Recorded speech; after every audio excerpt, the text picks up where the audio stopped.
As our beloved museum members, I hope most of you know Dr. Sara Hume.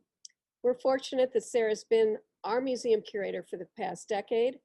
I imagine that some of your favorite exhibitions were organized by Sara, including Culture, Counterculture, Fashion of the 1950s and 60s, 1960s and 70s, which is currently on view through this fall. Sara has a PhD in Modern European History from the University of Chicago, an MA in Museum Studies, Costume and Textiles from FIT in New York, and a BA in Art from Yale University. And she's currently completing a book on regional dress of the Alsace region in France, which will be published by Bloomsbury in 2020. And Sara, I now turn things over to you. Thank you so much. Thank you for the kind introduction, and I hope that we don't have any technical difficulties. I am going to go ahead and share my screen. Well, I hope this works out. And if everyone makes furious faces, then I can see you and see that things are going horribly awry.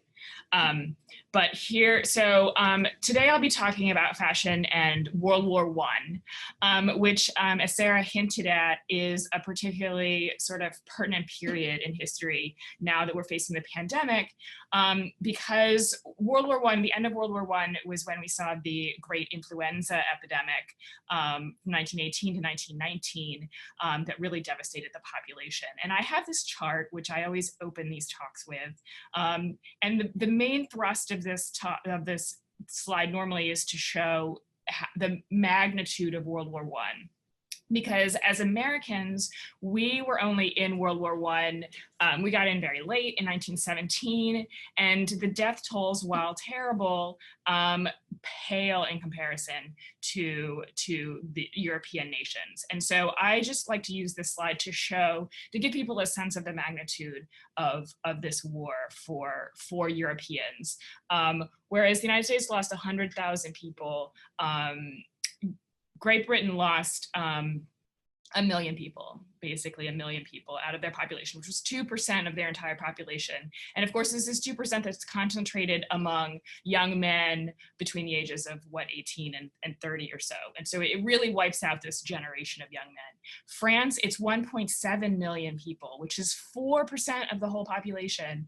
And Germany, it's 2.5 million people die, of Germans who die in World War I. So the death toll from World War I was absolutely staggering across Europe.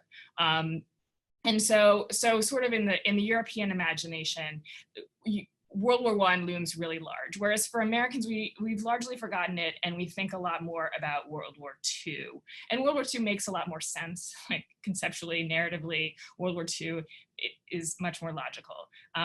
So we tend not to think about the magnitude of World War I. But let me just add at this point, now that we're in this sort of pandemic moment, and look at the flu.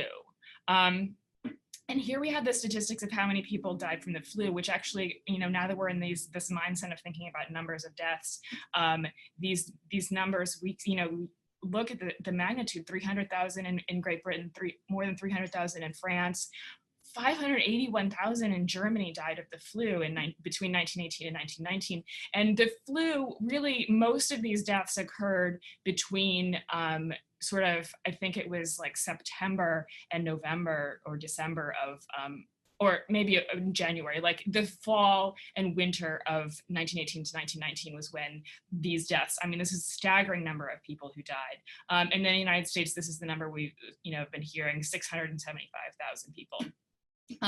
And then worldwide, it's 50 million people died from the flu.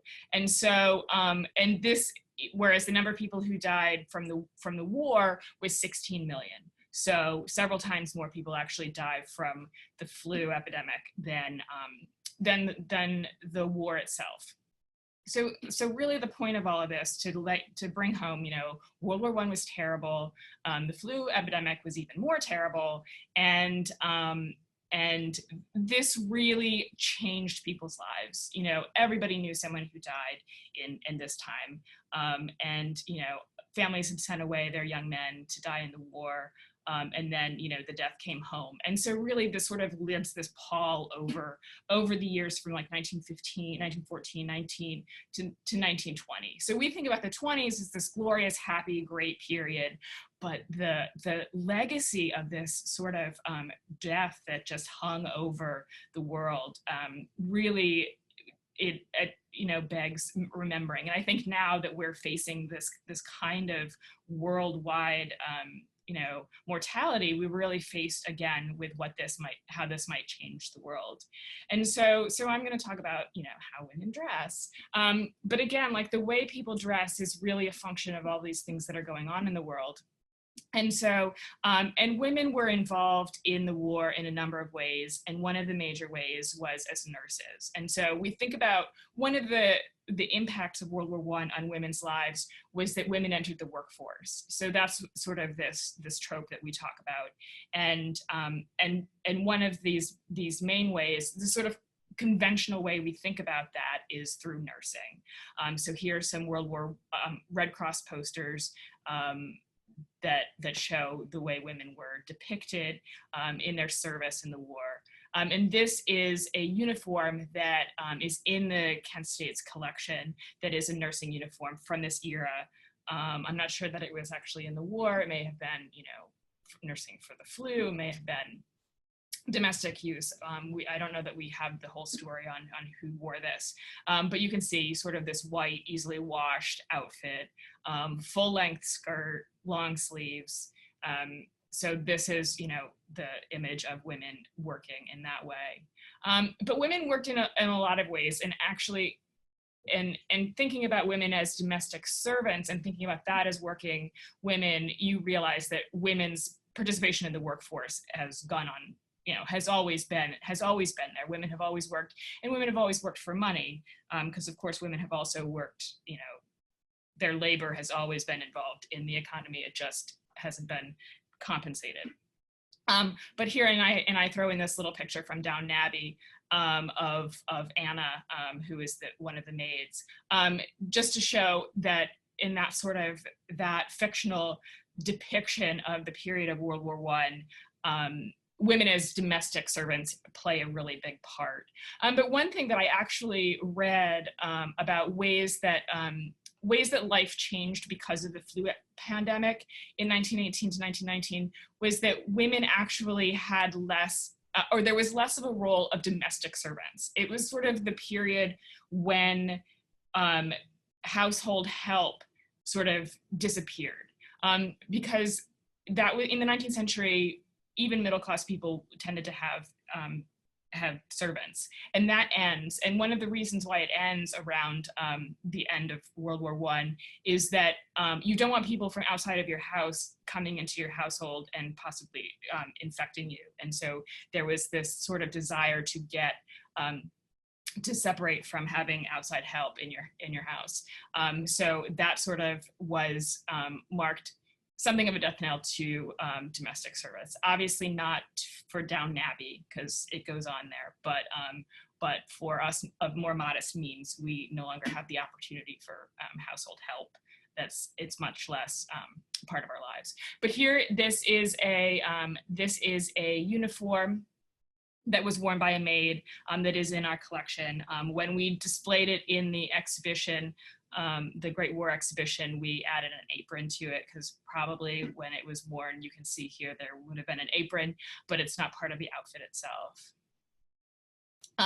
But as one of the impacts of World War I was that you have menswear really influences the way women dress, and sort of this military, this is, you know, high in everybody's in mind.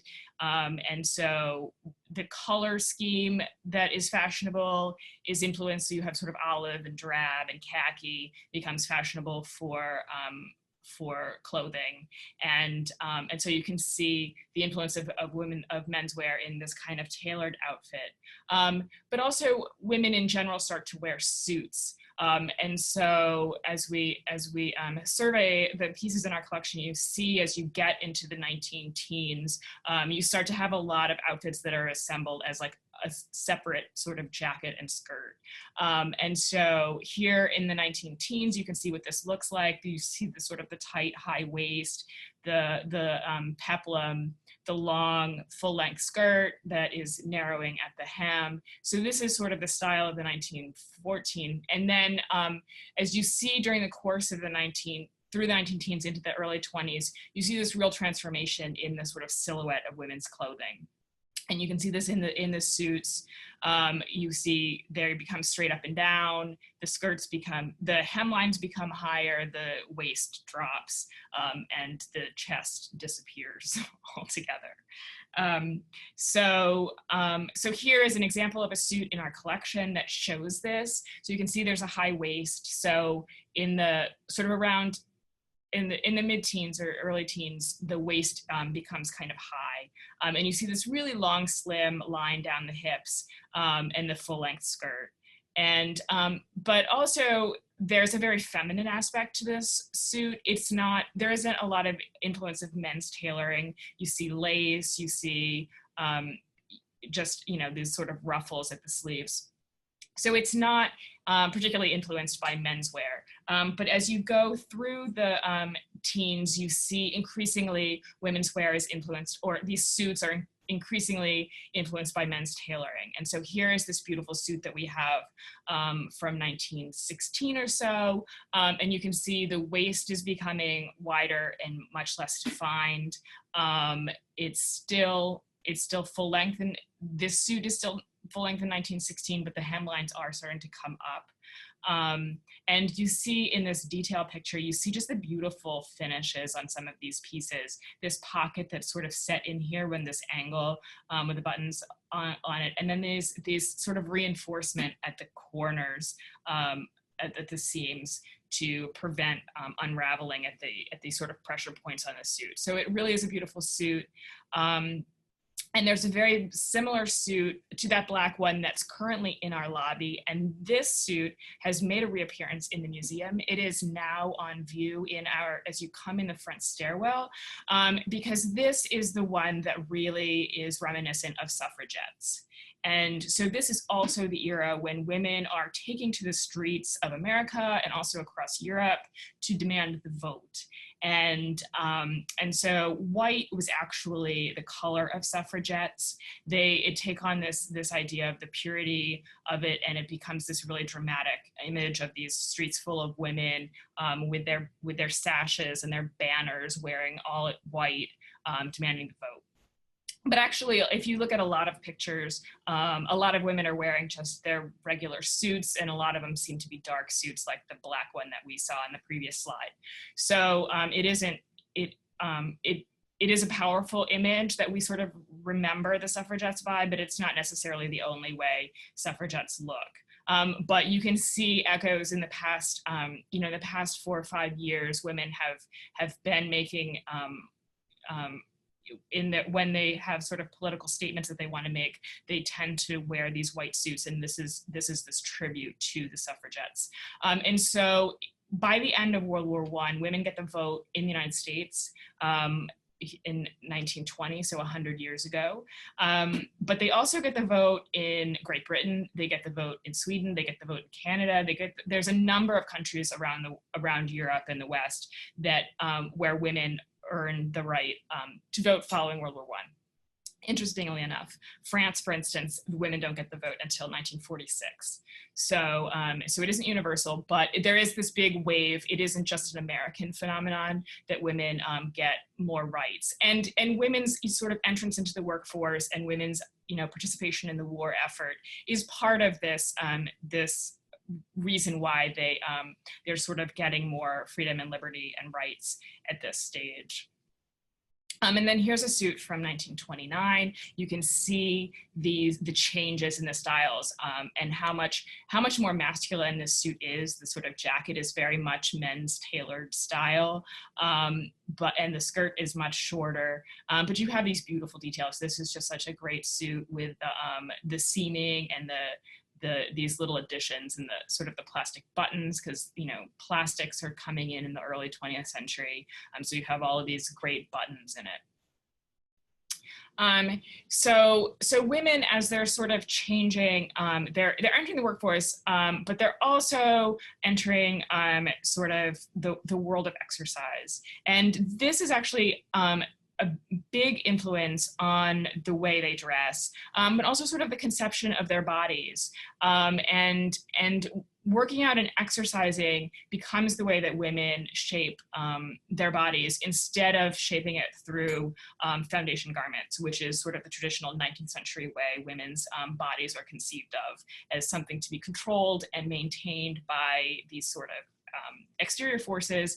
But in this switch, as you're getting into the early part of the 20th century, women are starting to shape their body through exercise. And so you see this big wave of popularity of exercising. Gymnastics is really big.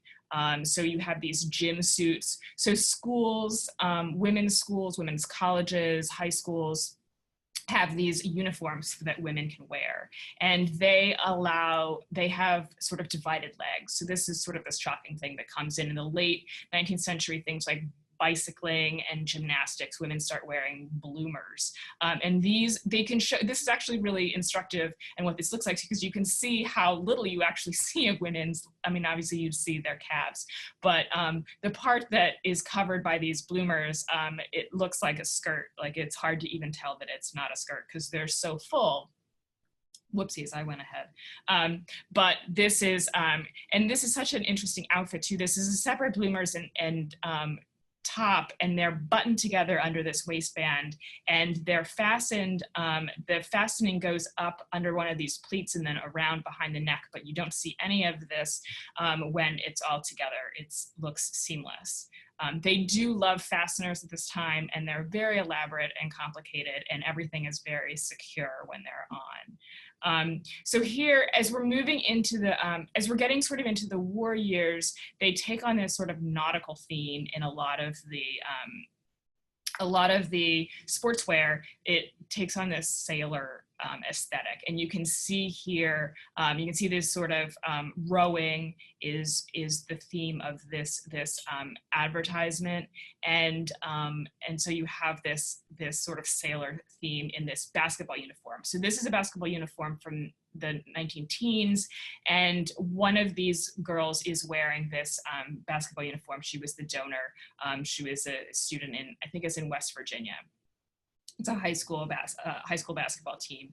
Basketball was actually invented in the 1890s as a sport intended to be worn played in gymnasiums. So it's this sort of designed to be the perfect indoor activity in a gym, and it's taken on by women very quickly. So in the 1890s already, Smith College, Vassar, these places start having women's basketball teams, and so it becomes popular, and in order to play appropriately, women are wearing bloomers. So here's the example again of very full bloomers. But this outfit is interesting because it's the same top here in these two pictures, but in the second picture is a skirt.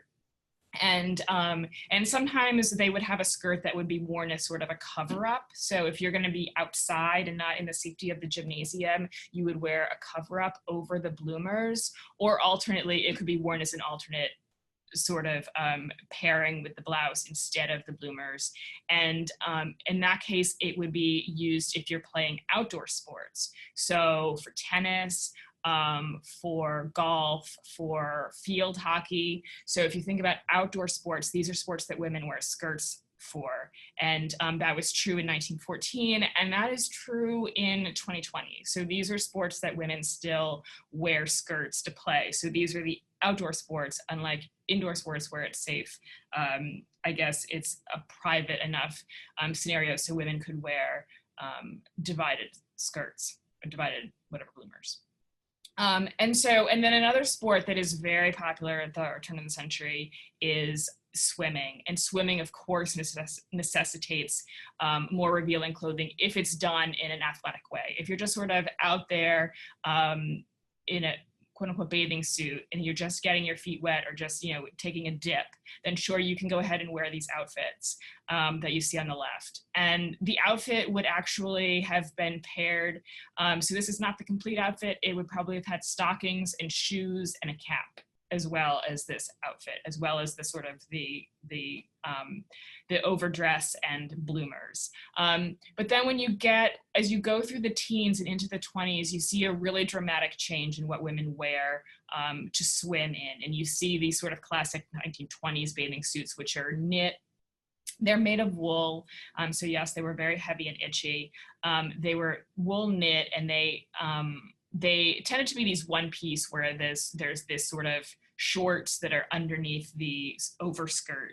And so those were worn by women to swim in. And it was really this shocking, I mean, there's a really dramatic sort of change in what's acceptable for women to wear outside, to go from you know, the teens into the 20s. And there were all sorts of rules and laws that were passed about what's appropriate wear for women on the beach. So this is really a dramatic shift that we're seeing. And it's a dramatic shift in sort of the conception of the body itself and the way the body is, as I said, is being shaped by muscles rather than being shaped by corsetry and foundation garments. But so here we can get a look at what these corsets looked like through the 19-teens. And in sort of the Edwardian era, from around the turn of the century, women have this sort of strange posture where the chest is thrust forward and the hips are thrust back. And you can see that sort of lingering into the teens here in this 1912 advertisement. So there's this sort of line that goes back from the chest, and the whole body is in this sort of S shape.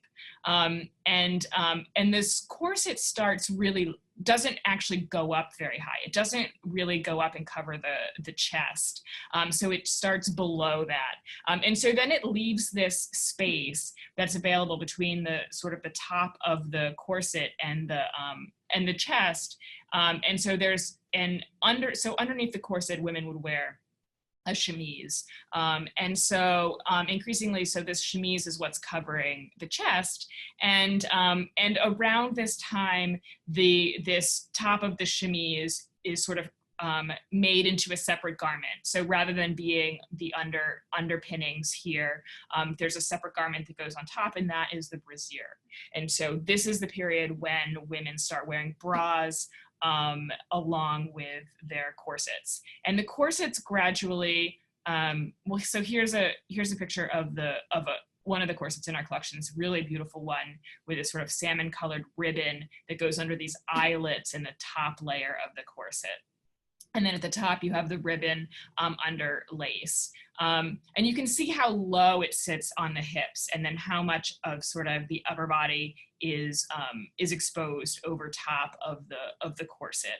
And you can see also in this advertisement from 1914, it's interesting because it explains this sort of ideal figure, which involves a low bust and extra long hip. So this low bust, they wanted the chest to sort of sit low, which is interesting because, you know, as you go through the 20th century, support becomes the big thing, and everything wants to be lifted up and higher.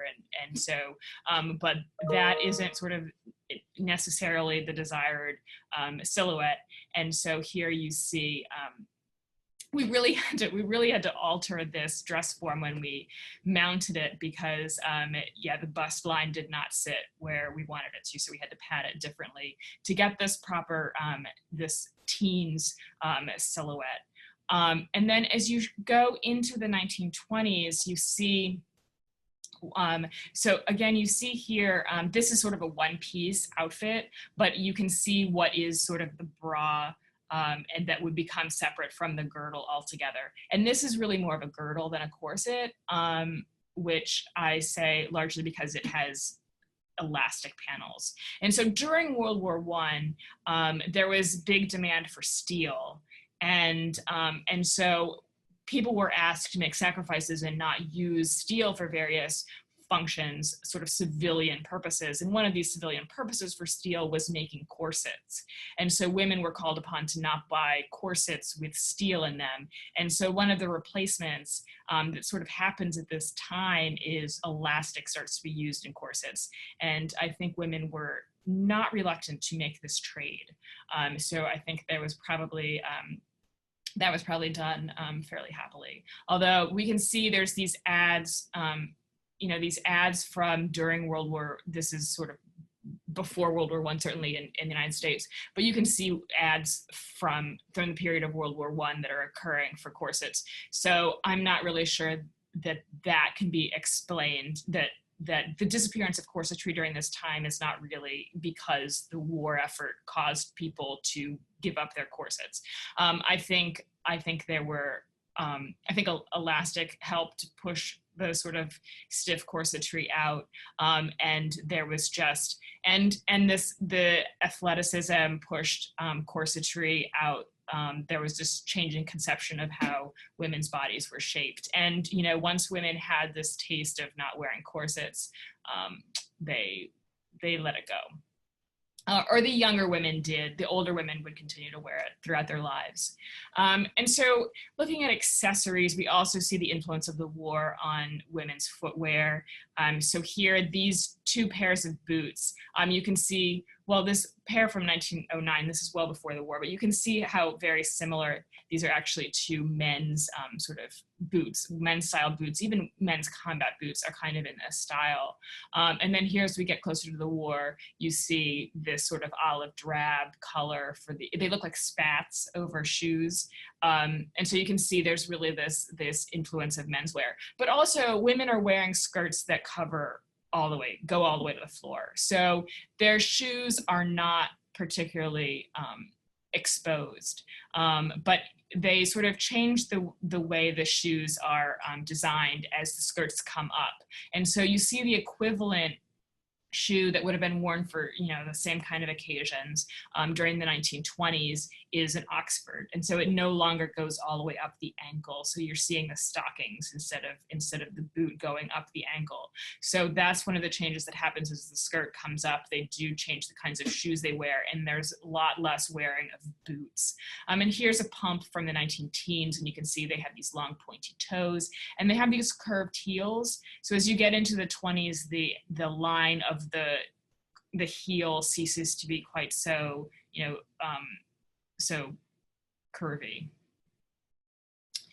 And then hats. So hats are a really big, important accessory at the time. And in the 19-teens, you have these big, or certainly going into the sort of the turn of the century, women wear extremely big hats. They have very wide, like 3-foot wide hats at the early part of the 20th century. And it gets a little smaller as you're getting into the 19-teens, but you still have wide brimmed hats. And under these wide brimmed hats, women wear very big hair. So this is before women start to cut their hair. So you see piles of curls, and like Mary Pickford was the big movie star at this time period. And she had this really generous, lots of hair, these curls, these ringlets, and just this pile of hair. And so that was very fashionable in the 19-teens. And so these hats, they didn't sort of sit there. We have these bald heads, and so you don't get a sense of what they really look like, but they would be sort of crowning these like piles of hair. But this is the real big change that happens as you get into the 1920s, is women cut their hair off. And so you have women bobbing their hair.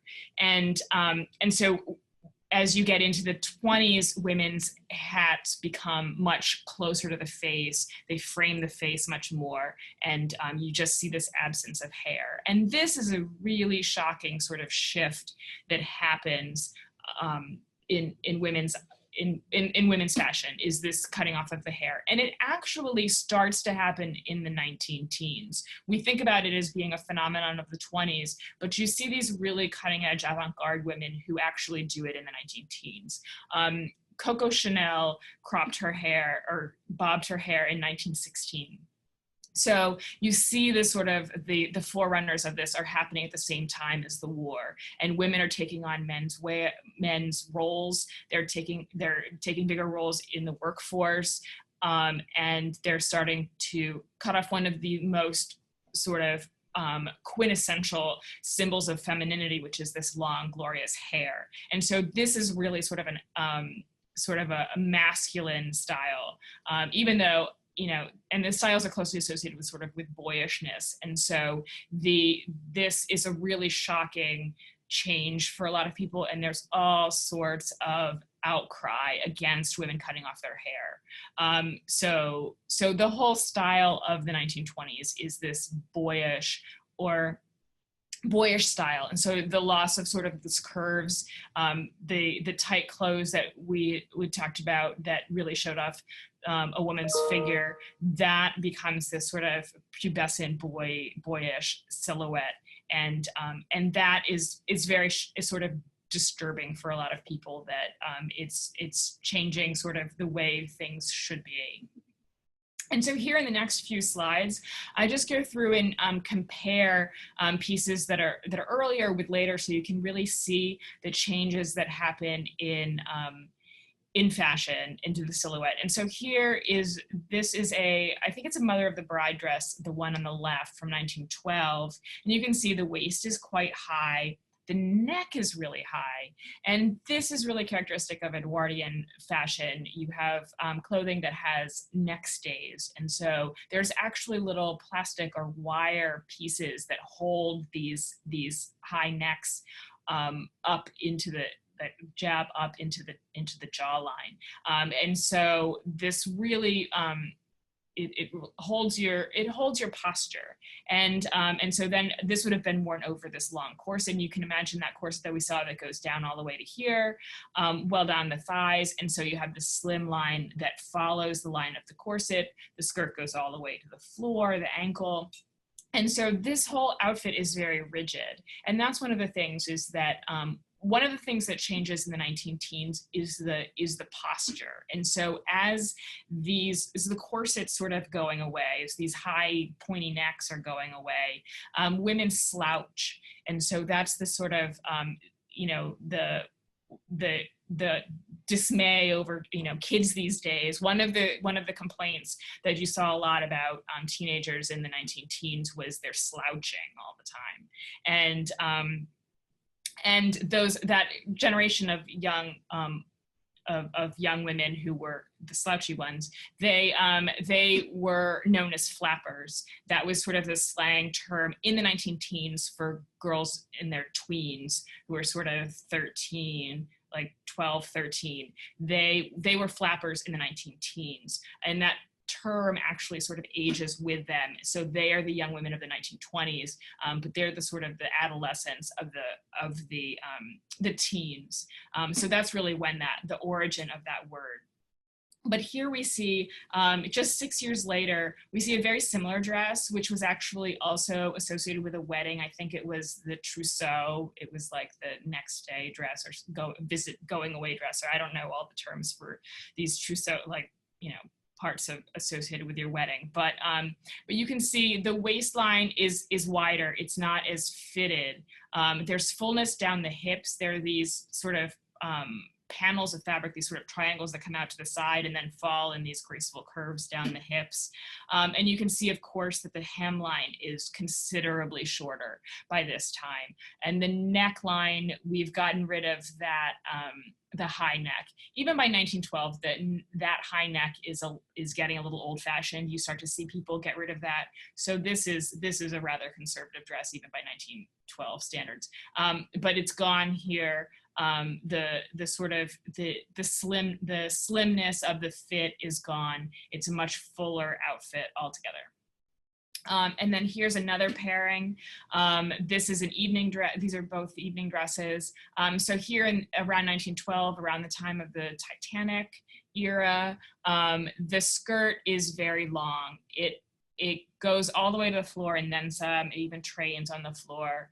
And this style is known as the hobble skirt. So around 1912, 1913, the fashion was for these sort of hobble skirts. And the idea was that they were narrow at the hips, at the hemline. But the truth is there's plenty of room in here. There's all these panels of fabric that go every which way. But it's not like there's a narrow hemline that's actually narrow around the ankles. It's just that the way the skirt drapes is the flow goes in towards the ankles from a fuller hip line, and so it has that sort of peg leg effect of it. But then as you get into the 19 teens, you get a very different silhouette. You get this full skirt.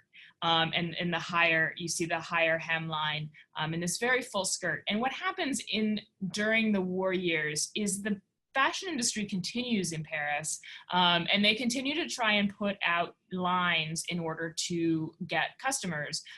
But you're not going to sell more clothing unless you make new fashions and make the old fashions look obsolete and out of fashion. So they had to come up with a new style. They had to, there had to be something new that made people look out of fashion if they didn't replace their clothes. And so they came up with this style, which was called the war crinoline. So this full skirt is very characteristic of 1915, 1916. It has its brief moment. And then it's actually followed by this silhouette, which was the barrel silhouette. So very flattering term for your look, if you want to look like a barrel. But here you have this full war crinoline, which is made entirely of tulle. It's very sheer. Both of these are very, very sheer material and a similar color palette, but you can see the dramatic difference that happens during the war years. And then here's another dress from the sort of the Titanic era around 1912. And again, you can see the way this hobble skirt happens. You can see the way the hem gets narrower as it gets to the floor, and then again it trains onto the floor with a relatively high waist. And here the waist is lower, the skirt is more of an A-line shape, and it's a little bit off the hemline. And so this is around 1915 or so. It's not a very exaggerated. It's not the exaggerated crinoline shape that we saw in the previous slide. It's a little bit more conservative in its styling, but it is a different shape, and it's also a larger, it's not as slim down the hips as the other one. And then here again, we see the difference between the sort of the teens and going into the 20s. And while ostensibly they aren't, super dramatically different, they're both quite short. We've lost the high neckline and everything. And one of the differences, this one has a waistline that is at the waistband with a sash. And this one has no waistband at all and just has a hint of it and over the hips, so that the focus has shifted down to the hips from the waist. But the real difference between these dresses is hard to see from the photographs. You have to sort of, if you're dealing with the dress itself, you realize that there's this very complicated structure on the dress on the left. It fastens up one of these rows of like ruffles down the side sort of disguises the fastenings, which are probably a row of snaps. And then it opens at the waistband, and it has this heavy band of ribbon or elastic that is this waistband that's about 2 to 3 inches deep usually, that goes around the waist. And so then the skirt and the bodice are hand stitched to this waistband. So it's this very elaborate construction for it. And then as you get into the 20s, they've sort of really changed the way they are making the dresses, and it becomes this tube of fabric that you can just pull right on over the head. It doesn't fasten at all. It just or it might open up just a row up the side in order to loosen the waist area. And so it's really just a tube of fabric, maybe a seam at the shoulders or down the side. It's completely simplified the construction. And ultimately what this allows, the simplification of the construction of the clothing, allows for them to be ready to wear. So you can just buy this off the hook, off the hanger at the store, versus having to have this custom made and fitted to you and sewn to your waist size, etc. So you see this big shift that happens ultimately in the 20th century that you're seeing the groundwork for in the simplification of construction, and that's this change in manufacturing from having everything be custom made for the wearer to being ready to wear, and to being in sort of standard sizes and graduated shape and sizes. So that's one of the really big changes that you see that is reflected in the style, but is this sort of manufacturing simplification. And then I will just conclude with a few wedding dresses. So this is a wedding dress that we have from 1916, and you can see it is relatively short. So it's a few inches off the ground here. And it has the sort of the war crinoline, the A-line skirt shape. And it's entirely made of tulle, but trimmed with this silver lace. You can see the sort of the ruffles on the sleeve. It really is this beautiful dress. And then as we go through, and you can see the change here in 1918, and this looks like it's from the 1920s. It's straight up and down. There's this sash that sort of goes to the hips. It's a little bit off the ground, but it gets longer. As you get close to 1920, the hemlines actually fall before they rise again in the 1920s. But this dress, in that it is definitely from the teens, it is very complicated in the way it opens. It has these buttons. I can't remember whether they're buttons or whether there's actually like snaps underneath them. And then there's these panels, and then there's an underbodice that also snaps or has hooks and eyes. And so it's very complicated in the way it opens. It looks like it could just be a tube that pulls over the head, but oh no, that's not the way they wanted to do that. It's very elaborate. But it has this beautiful braid trim, this soutache sort of trim on the dress. It's quite stunning. And then finally, here's a dress from the early 20s, and you can see these panels at the hips, the short skirt. The wedding dresses in the 1920s were the same length as sort of fashionable dresses. So they had the short hemlines. Whereas now, even though, we're certainly happy with wearing short hemlines, wedding dresses, we have this very conservative style where you generally have long skirts. But in the 1920s, they were as short as fashionable dress. For other occasions. And this one has this panel that comes across the side and has this beautiful handmade lace that fills in the chest of this dress. So this, I think, concludes the talk that I have. So I am happy to switch and answer anyone's questions that you might have. That was great, Sara. Yes, everyone, please. You can unmute and clap so she can hear you. Wonderful. Sara, that was... Yeah, so I see, hopefully there's some questions. I can get us started if you think of your questions. Sara, you were talking about sort of this change from all the sort of late 19th century of fasteners and buttons, and they were often on the back of things, which required that, they were about having somebody else dress you. Yes. Sort of where we are at the beginning of Downton Abbey. And then so how much of these changes are about kind of the social and economic as well as practical and style? Yeah, I mean, I think that's what's really interesting is that you see these changes like the changes in manufacturing and simplification of how it's cut. I mean, that's sort of necessary in order to make it manufactured and ready to wear. So you see these stylistic changes that are fed by sort of changes in women's lifestyle and wanting a looser, freer outfit.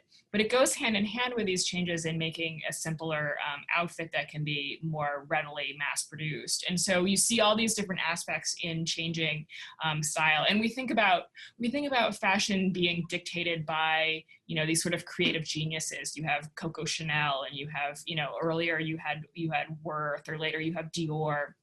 you think of these people as being these geniuses that, you know, have this innovation, but a lot of this is like really pushed by these sort of social, political, economic changes. If you have a question, please unmute and don't be shy. So when did the actual manufacturing of brassieres as separate garments come about? Yeah, so bras, you start to see them a lot in the 20s. The 19 teens, you do have them, and they're, you know, you have these sort of corset covers, and you have chemises, and you have sort of all sorts of cottony, lacy undergarments that are sort of Edwardian. But you do start to have some that are bras, and then really, it really takes off in the 20s. So you see a lot of bras from the 1920s and certainly the 30s. It's full on a garment that everybody is going to wear. Yeah, so the 20s and 30s is when bras come into their own. And the bras in the 1920s, I will point out, it was sort of like that, that it was a corset. There was a one-piece corset, the 20s one with the elastic panel on the side. It really was just this lace band. It was just, you know, ribbons sort of that went over the shoulders and then a strip of lace that wrapped around. So it didn't serve a sort of supportive function that we have these sort of engineering marvels that are our undergarments. And this was not an engineering marvel. This was a strip of lace with some hooks and eyes at the end and a ribbon over the shoulders. Sara, could, you know, going back to the suffragettes, so, Yeah. and the symbolism of the white. Yeah. I mean, and maybe you can elaborate on this, but one of the things I've read is that in addition to white having meaning, there was like this marketing savvy, and that they wanted to walk down a street and have contrast to men's, like, because guys just wore dark suits. No offense to any guys on the panel, but, and so that there was this, I think, you know, sort of at this, as soon as, you know, women get out there, they start thinking in these very tactical ways about what they wear and what that's going to mean, just not just in terms of symbolism, but impact. Yeah, I think there's very much a visual sort of performative aspect to wearing the white, and you know, you have this whole group of people all dressed together in uniform ways, and it sort of gets into a lot of things that were fashionable at the time, like tableaux vivants were really big. So people would sort of dress up in costumes and pose themselves like a painting, and it would just be this sort of staged performance that they had, because there were lots of activities that people had before TV and movies and stuff, and movies were sort of starting, but so that was like a late 19th, early 20th century thing, and so this sort of idea of staging and stagecraft, they were savvy to these things. And another thing that it also, you know, if you look at, I looked through a lot of pictures of suffragettes in order to find the pictures that were included in the lobby, and they would dress themselves as, they would have these sort of allegorical figures, and the allegorical figures would dress in these kind of white robes and in this sort of neoclassical style, and that was really, and that sort of actually sort of gets in there into my my research for my book on regional dress, because women would dress in these allegorical, or also in the World War I, you see like Columbia was the representation of the United States, or Britannia would be Great Britain. And so you see these posters and you see this sort of propaganda where women represent these sort of larger concepts. And so when you have these big parades for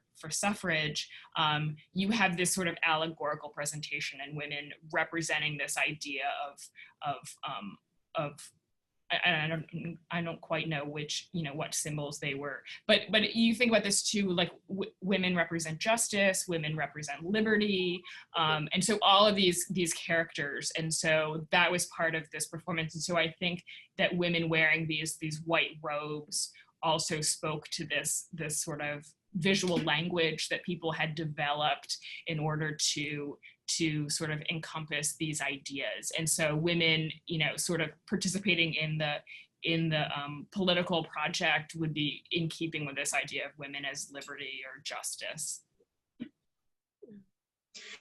Sara, did the women have input on things like these dresses are too heavy or these dresses are too lightweight, or, the shoes are in my way? I mean, did they have input for their own comfort and things during that time?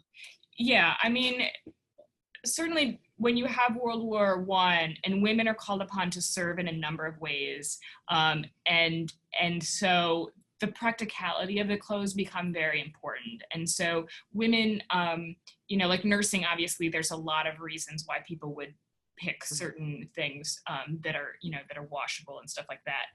Women also have to go and farm the land.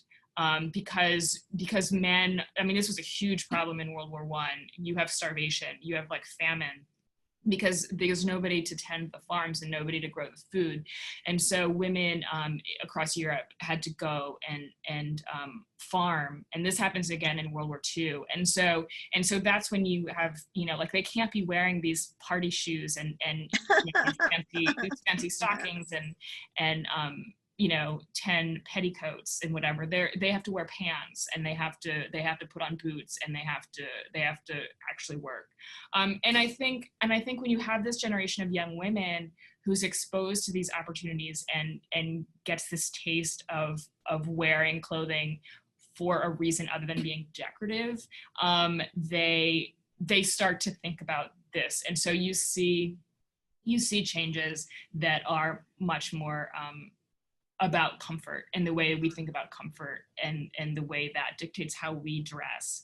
So I think this is really the young women. And so it really is this generational thing that happens. And so I talk about the sort of the teenagers in the teens, and those girls when they're adolescents, they sort of grow up with a different sort of conception of how to dress themselves and what kind of clothes they are comfortable wearing, and how much of their body they're comfortable exposing. Because I think that's actually part of it as well.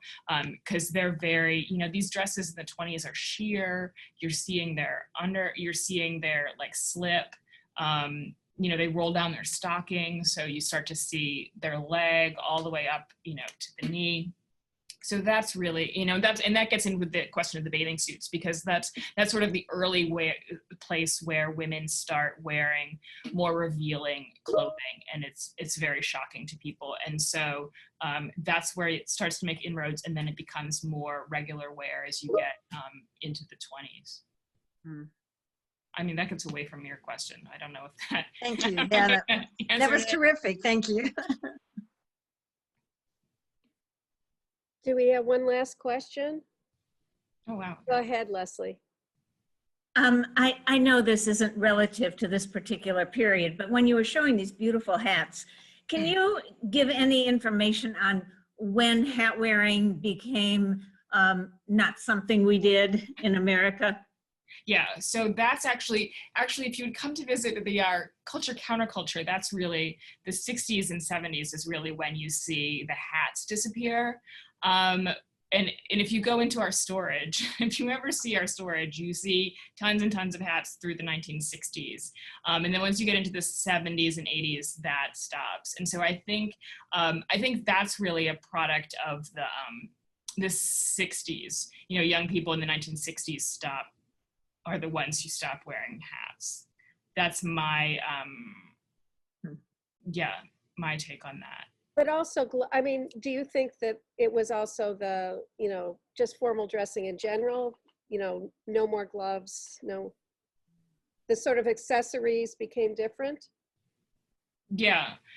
And I think, and I don't know why this made me think of it, but also like getting your hair done. And I think that sort of changes in the 1960s and into the 70s too, this idea of having your hair sort of set and like you have this hat. And the way we do our hair is just so different too in terms of product and setting and spraying and all of that stuff.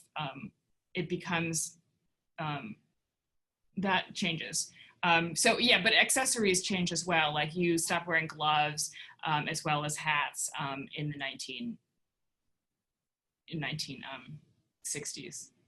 A rebellion, a form of rebellion. Yeah, yeah, and again, like the night, I mean, I think it's a similar process to what happens in the 20s, is that you have a generation, and so you have the baby boomers who come up and are much less likely to adopt this sort of formal wear and stuff, and like going to church and you have to wear, or you know, we wear a hat and gloves and stuff like that. And I think that these sort of the rules in our society change as you get into the you know, that's the sort of yeah, the sort of iconoclasm, this sort of, you know, disruption of the 1960s. Well, Sarah, again, thank you. And I just, every time I see a presentation from our collection, I just am in awe. I'm still learning so much, but also just the quality and the depth and the breadth of your museum. So thank you all for coming. We'll have another one of these in a couple weeks. So look in your mailboxes. We appreciate your support. You're hanging in there with us. We are open Tuesday through Saturday, 11 a.m. to 5 p.m. On Sundays from noon to 4. It's very safe if you feel comfortable. And we're, you know, would be delighted to see you here or again virtually. And we will also be looking for some other, we've got some videos that'll be posted to YouTube. Again, you'll get an announcement of that. So be safe, everyone. We miss seeing you. Come see your beautiful collection when you feel like you can do that.